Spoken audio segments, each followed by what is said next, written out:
আসসালামু আলাইকুম বন্ধুরা, দেখুন কত সুন্দর একটি জায়গা।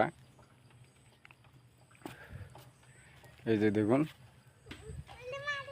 অনেক সুন্দর একটি জায়গা, খুবই সুন্দর দৃশ্য।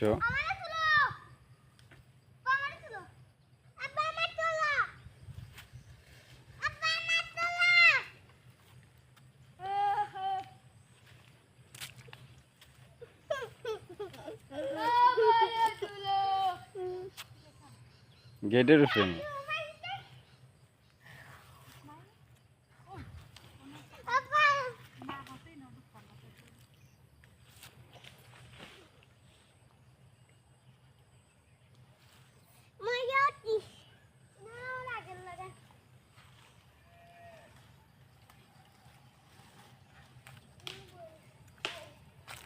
আম্মু আম্মু আইফর গেটে উঠুন।